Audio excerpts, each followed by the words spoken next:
Le prince Charles et Camilla ont atterri au Canada pour leur visite royale. Clarence Howe a annoncé que le prince de Galles et la duchesse de Cornouailles sont arrivés à Terre-Neuve et Labrador pour leur visite royale au Canada.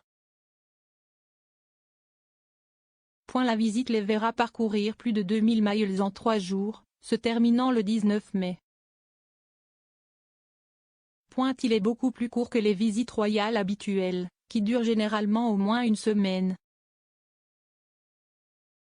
Lors de l'annonce du voyage royal, Clarence Howe a souligné que la famille royale soulignera l'importance d'apprendre des peuples autochtones au Canada, en particulier en ce qui concerne le changement climatique et la protection de la nature. Cette visite sera la 19e visite officielle du prince Charles au Canada et la 5e visite de la duchesse de Cornouailles.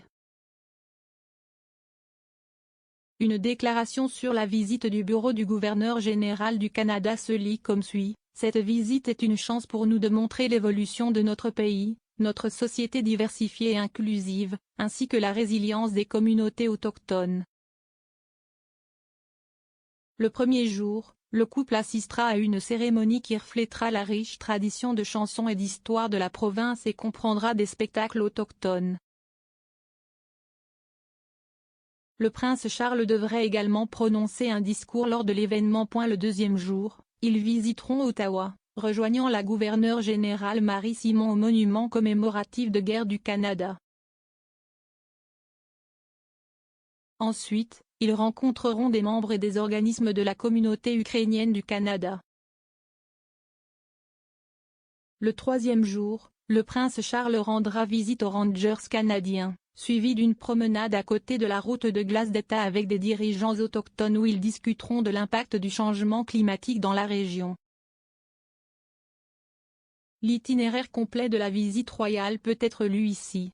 Cependant, la tournée n'a pas été sans controverse avant même de commencer.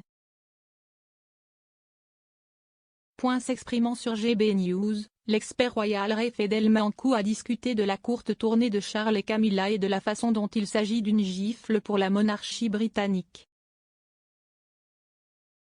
Monsieur Edelmanco a déclaré que la courte visite est un cas où le gouvernement libéral actuel au Canada n'est pas très attaché à la monarchie, ajoutant qu'il pensait que la famille royale évitait le risque d'une situation similaire à celle vécue par William et Kate.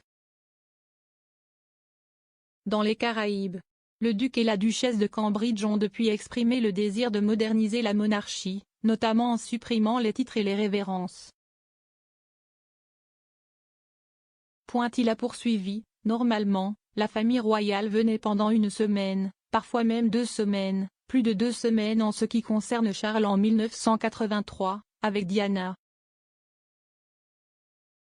Il s'agit d'une visite très limitée, il n'y aura donc pas beaucoup d'opportunités pour des manifestations publiques. L'expert royal a poursuivi en soulignant que c'était la première fois que le Canada n'émettait aucune médaille du jubilé. Il a décrit cette décision comme une gifle à la face de la monarchie. L'auteur royal Omid Scobie a suggéré que le prince de Galles était la bonne personne pour effectuer une série de visites aussi importantes en Amérique du Nord, étant donné qu'il maîtrisait ses talents de diplomate. Dans un éditorial pour Yahoo News, l'auteur de la biographie non autorisée du duc et de la duchesse de Sussex, Finding Freedom, a écrit, plus tard ce mois-ci, le prince Charles reconnaîtra l'abus de milliers d'enfants autochtones par le système de pensionnat maintenant démantelé du Canada lors d'une tournée avec Camilla, duchesse de Cornouailles. C'est un moment important qui comprendra du temps avec les dirigeants autochtones et les membres de la communauté dans un esprit de réconciliation. En tant que l'un des seuls membres de la famille à part la reine à vraiment maîtriser l'art de la diplomatie, je peux comprendre pourquoi Charles a été chargé d'un voyage aussi sensible.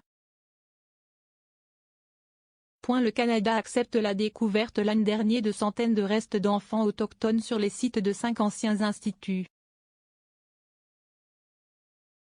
Ils appartenaient à des jeunes qui étaient passés par le système de pensionnat parrainé par l'État du Canada, un héritage controversé du passé colonial du pays.